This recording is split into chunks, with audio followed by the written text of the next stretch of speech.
And when you get an elected position, it is a job. One of our former governors in New York, Mario Cuomo, once said, "You campaign in poetry, but you govern in prose." And when it's all said and done, I can tell you this. Only three things matter. Are people better off when you quit than when you started? Do children have a brighter future? And are things coming together or falling apart? The rest of it is all background music.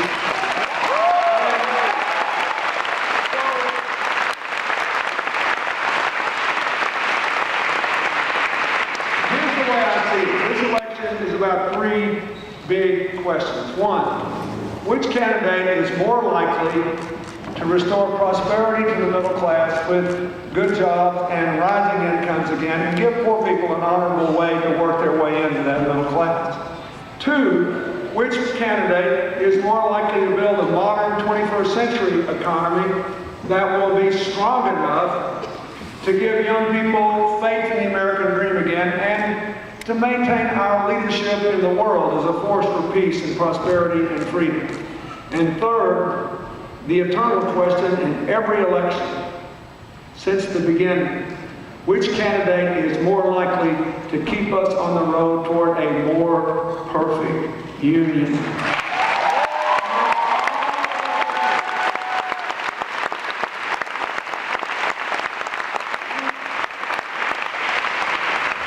On those questions, I don't think it's a close question.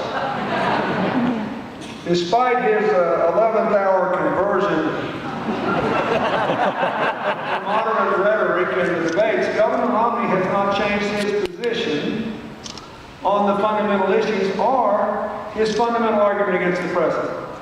We left him a terrible mess. He didn't fix it all. Fire him and put us back in. Isn't that essentially the argument? Yeah. Well,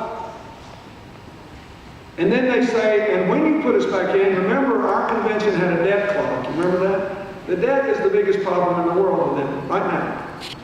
Not jobs, not education, not health care. The debt. The debt will be a very big problem as the economy grows because interest rates will go up and we have to deal with it.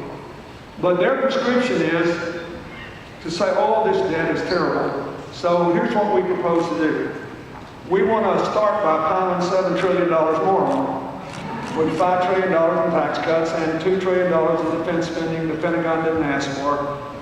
Well, how are you going to fill this hole that you just made deeper? See me after the election about that. I'm a businessman. I don't have to give you a budget. I don't have to give you tax returns. I don't have to give you anything I don't want. See me after the election about that. And he proposes to weaken the rules on Wall Street.